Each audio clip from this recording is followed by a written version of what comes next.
ગઈકાલે વડાપ્રધાન નરેન્દ્ર મોદીનો જન્મદિવસ હતો, જેની દેશભરમાં ઉજવણી કરવામાં આવી હતી। ત્યારે લોકો દ્વારા પોતાના સોશિયલ મીડિયા એકાઉન્ટમાં સ્ટોરી અને સ્ટેટસો મૂકીને વડાપ્રધાન નરેન્દ્ર મોદીને જન્મદિવસની શુભકામનાઓ આપવામાં આવી હતી। ત્યારે અન્ય વિપક્ષના નેતાઓ દ્વારા પણ તેમને શુભકામનાઓ આપવામાં આવી હતી અને તે વચ્ચે રાહુલ ગાંધીએ પણ તેમને જન્મદિવસ માટેની શુભેચ્છાઓ પાઠવી હતી।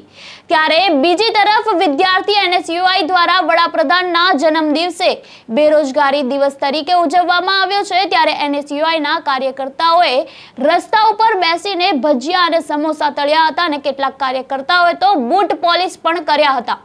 એનએસયુઆઈના કાર્યકર્તાઓએ ગુજરાત યુનિવર્સિટી બહારનો રસ્તો રોકીને પણ વિરોધ કર્યો હતો। ત્યારે આ દરમિયાન પોલીસે વિરોધ કરી રહેલા કાર્યકરોની ટીંગાટોળી કરીને અટકાયત કરી હતી।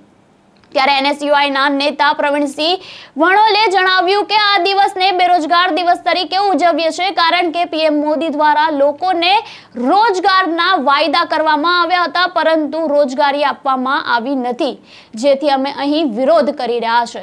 ત્યારે આપનું એનએસયુઆઈ દ્વારા કરવામાં આવેલા વિરોધ અંગે શું કહેવું છે, અમને કમેન્ટ બોક્સમાં આપના મંતવ્યો જરૂરથી જણાવજો।